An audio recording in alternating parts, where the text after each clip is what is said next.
126.63 ka kilo nga imported o processed meat ang nasakmit sa Mactan, Cebu International Airport.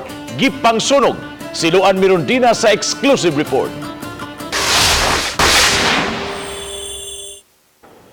Dinhi sa quarry area sa Mactan, Cebu International Airport, gipundok kini mga nasakmit nga mga imported ug processed meat gikan sa mga pasahero sukad Setyembre 19 hangtod kagahapon Oktubre 1.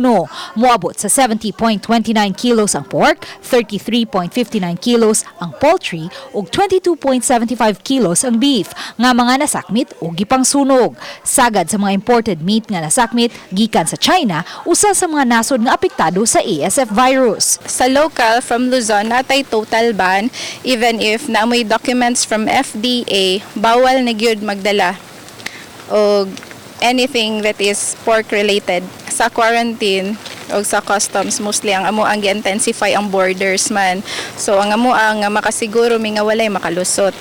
Mato ni Dr. Jimena Balete, veterinary quarantine officer nga bisan pa man sa subsob nga information campaign batok African swine fever, daghan gihapon ang mga pasahero ang nanagda og mga pork related products. Sukad Agosto sa miaging tuig, dihang unang migawas ang kaso sa ASF sa ubang nasod, higpit nga gimonitor sa veterinary quarantine ang tanang mga processed og raw meat nga mosulod sa nasod. Mas gihingusgan ang kampanya batok sa ASF, ilabi na kay nakasulod na kini sa pipila ka mga dapit sa nasod, ilabi na sa Luzon.